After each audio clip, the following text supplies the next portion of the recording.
So, tapos na ako maligo. So, mag-get ready with me tayo using perfect formula. Rabia Seto. So, maliit lang siya. So, maglalagay lang ako ng toner.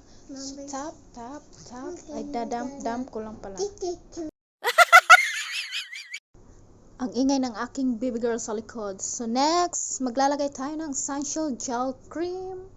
Meron na tong broad spectrum UVA UVB protection with active whitening complex. So protektado na tayo sa araw, guys. So yan, ilalagay ko lang sa aking mukha. Yung sinasabi nilang 7 dot method, hindi ko na nasusunod. So ang dami ko nang nalalagay. Kahit ang dami ka nang nalalagay, guys, tingnan mo naman, ang ganda sa mukha, ang ganda ng lapat sa mukha. Hindi siya malagkit.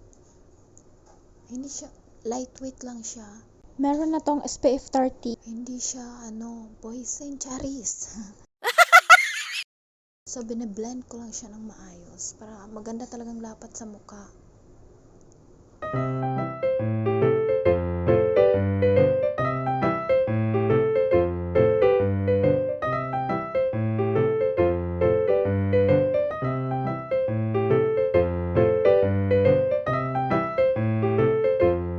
So next, maglalagay tayo ng pangkilay eyebrow gel mascara in the shade dark brown.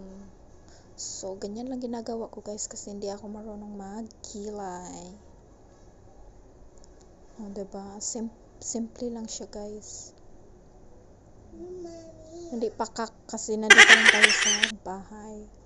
Tamang ayos lang. Huwag natin bonggahan. So, ganyan lang ginagawa ko. So, pinablend ko lang ng maayos. Diba? Ano siya? Eyebrow gel mascara from Bayfree in the shade dark brown. Yan, favorite colors ko yan, dark brown.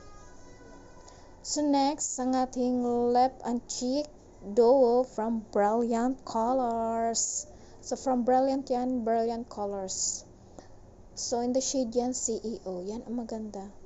So, yan lang ang lipstick ko, ginagamit ko everyday. Kasi nagustuhan ko siya eh. So, yan. So, ganyan lang ginagawa ko. Then, ito lang everyday look ko.